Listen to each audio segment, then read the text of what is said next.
Let me explain what a smart contract is before we start jumping. A lot of people like the name, they just keep repeating, but they don't really get what a smart contract is. I will refer to a podcast that I heard. It's called Crypto 101. They did a very good episode on smart contracts. So you will see here the link. Hopefully I will have a YouTube channel shortly and you guys will be able to see exactly what do they mean. It's I think a 20-30 minute explanation. But basically a smart contract is a legal, a binding contract between two parties. I agree to pay you, you agree to receive money from me if this thing happens. So in logic, in Excel, we use a lot the function called if. If this cell equals 4, then that value is true or that value is false. So if you put 6, it will come, that's not a 4, that's false.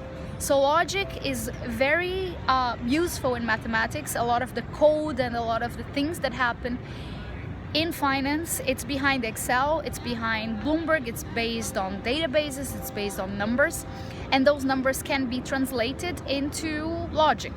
Okay, so a very simple smart contract could be a landlord and a tenant.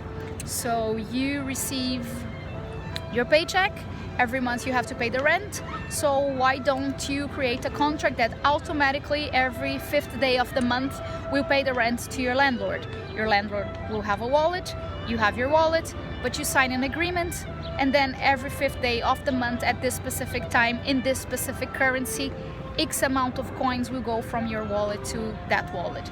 Today that's what a smart contract is. Can we build constitutions and regulations into code? The reality is yes, we can. We have technical capabilities and a lot of very great software developers in this world trying to do that.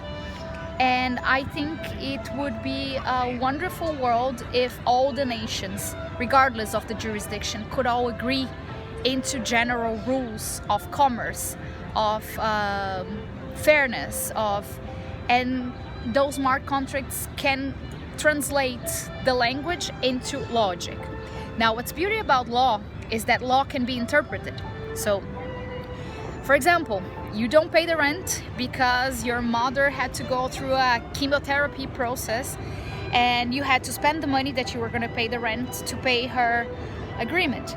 In logic, in something immutable like the blockchain, that you sign an agreement, the wallet doesn't care of what's happening in the real world, let's say like that. I hate to say real world and digital world, but computers cannot extrapolate what's not in the code. So if every 5th day of the month the money will do that and will flow from one wallet to the other, regardless of what happens, that flow will happen. So in a legal system where we have human beings, we might open for discussion. Hey, look, the landlord might just go to a court and sue you for not paying the rent. However, if you explain to the court, hey, look, I was in a very unusual necessity, I had to use the money for saving a life, then the court and the judge might vote for you and might say, okay, that's fine that you delayed, you don't pay a late fee, or you pay the rent back to your landlord in 3 years from now. So the landlord will be unhappy because he will not receive the money. He doesn't care. But on the other hand, we do have something fair, meaning we're protecting the life of a person, so the judge is there to interpret the law and not make it every case as strict as possible. So laws were created. There are a million exceptions. That's why we have cases, we have courts, we have judges. So I honestly don't believe that the whole blockchain can and will be substituting the whole legal process that we do have today. But many agreements that are in place in the world can be translated into logic. So that's the beauty of the digital currencies to me, is that it's not just a coin that you pay, but it's a coin that you can trace the historical precedents and a coin that you can program to do something for you. If this happens, then that happens, which is the base of many programming languages.